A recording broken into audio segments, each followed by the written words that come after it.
Assalamualaikum warahmatullahi wabarakatuh. Selamat malam teman-teman sekalian. Perkenalkan kami dari kelompok 6 Matkul Mesin Elektrik yang hari ini akan mempresentasikan hasil dari kerjasama kami yang berjudul Aplikasi Transformator pada Sistem Tenaga Listrik dan Industri. Sebelumnya, perkenalkan nama saya Hafiz Zikri Hamidi dan rekan saya Charles, lalu ada Aziz, lalu ada Dio, lalu ada Krestipa, dan lain-lain. Baiklah teman-teman sekalian, di sini kenapa kami mengambil topik ini? Karena transformator memiliki peran vital dalam sistem tenaga listrik, mulai dari proses pembangkitan hingga distribusi ke pengguna akhir. Dengan memahami prinsip kerja, jenis-jenis peran hingga permasalahan yang ada pada transformator, kita dapat lebih bijak dalam mengaplikasikannya di dunia industri maupun dalam kehidupan sehari-hari. Untuk lebih jelas dan lebih dapat dipahami oleh teman-teman sekalian, selanjutnya akan disampaikan oleh rekan saya Charles. Kepada rekan saya Charles, waktu dan tempat disilahkan. Oke, baik. Terima kasih kepada moderator. Nah, jadi sebelum kita masuk ke pembahasan sistem tenaga listrik dan juga industri, izinkan saya pertama kali untuk menjelaskan apa itu transformator.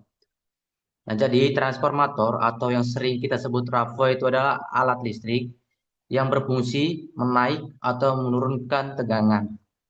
Nah, biasanya transformator ini ada di sebelum transmisi dan ada juga yang distribusi. Nah, untuk transformator ini bekerja berdasarkan prinsip induksi elektromagnetik. Slide 2. Kemudian kita masuk ke sistem tenaga listrik. Nah, jadi sistem tenaga listrik ini adalah sistem yang sering kita gunakan di kehidupan kita sehari-hari. Di mana itu ada 3 komponen utama. Yang pertama itu ada pembangkit, kemudian kedua transmisi, kemudian ketiga itu ada distribusi. Nah, jadi ketiga ketiga komponen ini berhubung dan bekerja sama untuk melayani kebutuhan tenaga listrik. Nah, untuk di pembangkit itu, contohnya itu kayak PLTA, pembangkit listrik tenaga air, pembangkit listrik tenaga gas, pembangkit listrik tenaga uap. Nah, kemudian setelah dibangkitkan, hasil pembangkitan energi listrik atau GGL tadi itu ditransformatorkan yang berfungsi untuk menaikkan tegangan. Setelah tegangan itu dinaikkan, kemudian masuk ke dalam transmisi, yaitu komponen kedua dalam sistem tenaga listrik. Nah, untuk transmisi itu ada yang dikatakan SUTT atau saluran utama tegangan tinggi, kemudian ada juga yang dikatakan SUTET atau saluran utama tegangan ekstra tinggi.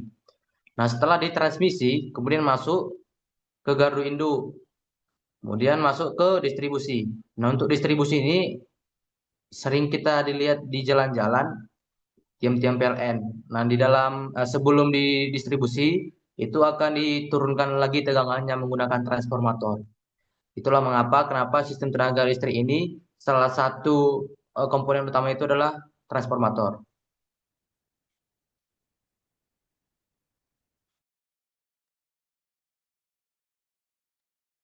Oke, selanjutnya akan dibahas oleh rekan saya Krestipa. Waktu dan tempat dipersilahkan.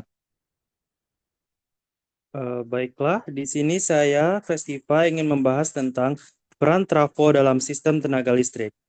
Baiklah, peran trafo secara general atau secara umumnya itu adalah yang pertama adalah mengubah energi listrik menjadi bentuk energi listrik yang lain dengan nilai tegangan yang berbeda.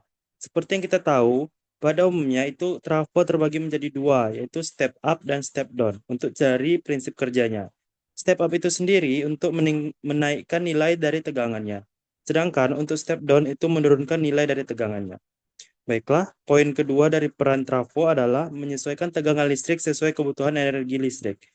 Pada peran ini, biasa kita kenal dengan trafo distribusi. Selanjutnya adalah sebagai penaik tegangan atau step up dari pembangkit listrik sebelum distribusi jarak jauh. Seperti yang kita tahu, step up pada trafo atau prinsip kerja step up pada trafo itu menaikkan nilai tegangan. Selanjutnya adalah sebagai penurun tegangan atau kita kenal dengan step down, itu agar sesuai dengan kebutuhan konsumsi rumah tangga atau industri. Step down sendiri itu adalah penurunan nilai dari tegangan. Dan poin terakhir dari peran trafo adalah menjadi penghubung antara sumber listrik dan beban listrik. Peran dari menjadi penghubung antara sumber listrik dan beban listrik ini biasa kita kenal dengan sistem transmisi. Sekian dari saya. Baiklah, terima kasih kepada Krestipa. Selanjutnya akan dijelaskan juga kepada rekan saya, pada Aziz. Waktu dan tempat disilahkan. Baik, terima kasih moderator. Di sini saya akan menyebutkan dan menjelaskan jenis-jenis dari transformator pada sistem tenaga listrik. Seperti yang disebutkan pada Krestipa, trafo step up yang itu berfungsi sebagai menaikkan tegangan, dan trafo step down yaitu berfungsi sebagai menurunkan tegangan. Dan di sini ada trafo daya. Trafo daya yaitu mengatur level tegangan dalam skala besar, mulai dari pembangkit listrik hingga jaringan distribusi. Penerapan trafo daya ini terletak pada gardu induk atau fasilitas transmisi energi. Dan yang terakhir yaitu adalah trafo distribusi.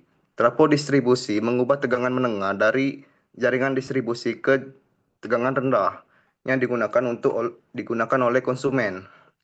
Yang di mana trafo distribusi ini diaplikasikan pada area pemukiman warga. Sekian dari saya kembalikan kepada moderator. Baiklah, terima kasih kepada Aziz. Maka selanjutnya akan dijelaskan oleh rekan saya kepada Dio. Waktu dan tempat disilahkan. Baik, terima kasih moderator untuk waktunya. Jadi, di sini saya akan menjelaskan beberapa masalah yang sering terjadi pada transformator yang ada pada sistem tenaga. Yaitu yang pertama itu adalah panas berlebih. Nah, jadi pada transformator itu sering terjadi panas yang berlebih yang dialami oleh transformator, baik transformator gardu induk maupun gardu distribusi. Nah, adapun solusi yang kami jumpai yaitu melakukan pemantauan suhu dan manajemen beban secara berkala yang dilakukan oleh pihak-pihak yang berwenang. Kemudian itu ada juga kerusakan isolasi. Nah, kerusakan isolasi ini adalah kerusakan yang terjadi pada transformator yang di mana isolasinya itu sudah tidak berfungsi lagi sehingga bisa menyebabkan kecelakaan yang sangat fatal. Dan untuk solusinya itu adalah melakukan perawatan dan pemantauan dan cermat, serta melakukan penerapan mekanisme kontrol suhu. Kemudian itu adalah kelebihan beban.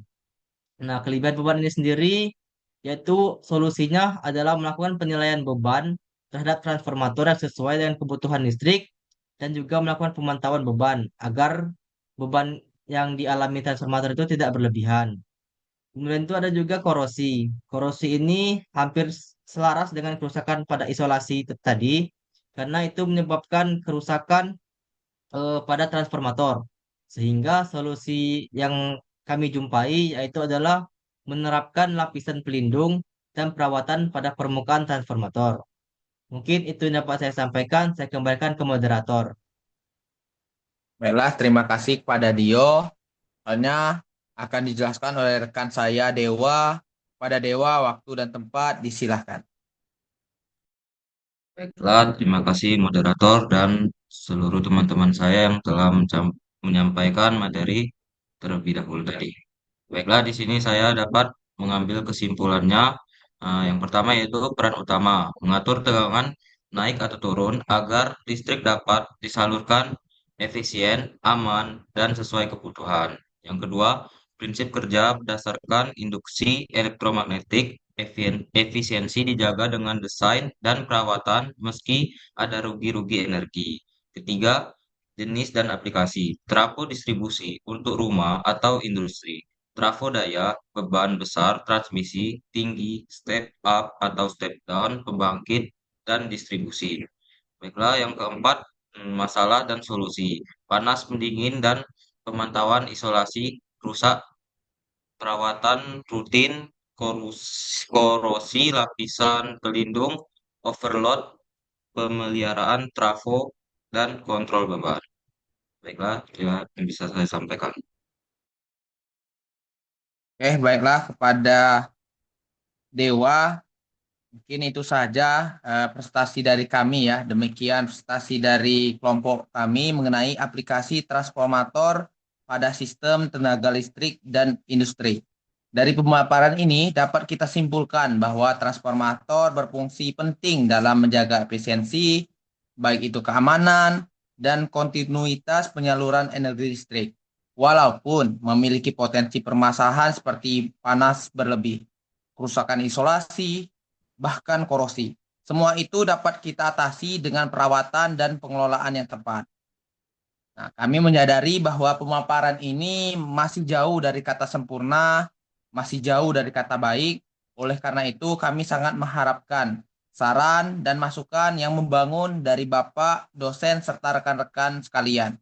Mungkin itu saja yang dapat saya sampaikan. Saya selaku moderator meminta maaf jikalau ada kosakata saya yang salah, ada kosakata saya yang menyinggung. Nah, saya akhiri. Wassalamualaikum warahmatullahi wabarakatuh.